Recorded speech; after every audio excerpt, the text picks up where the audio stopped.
तर महायुतीच्या जागा वाटपाबाबत 11 मार्चला दिल्लीत पुन्हा एक बैठक होणार आहे। अमित शहांच्या उपस्थितीत दिल्लीमध्ये ही बैठक होणार आहे। शिंदे, फडणवीस, अजित पवार या बैठकीला उपस्थित राहणार आहेत।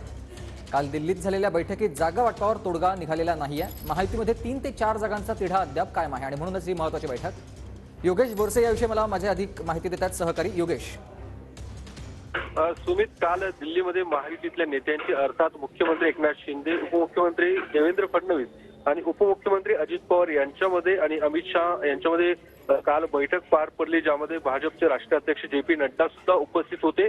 मात्र कालच्या बैठकीमध्ये जागा वाटपावरती कुठलाही तोडगा हा निघू शकलेला नाहीये।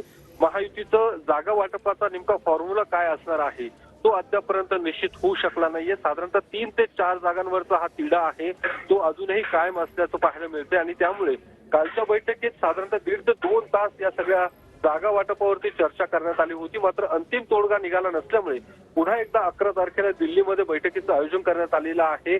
पुन्हा एकदा अमित शहा यांच्या उपस्थितीत ही बैठक पार पडणार आहे आणि या बैठकीमध्ये अंतिम तोडगा हा काढला जाईल अशा पद्धतीची माहिती आता समोर आलेली आहे। त्यामुळे 11 तारखेच्या बैठकीमध्ये महायुतीतला महाराष्ट्रातला लोकसभेच्या जागा वाटपाचा फॉर्म्युला हा निश्चित केला जाणार आहे।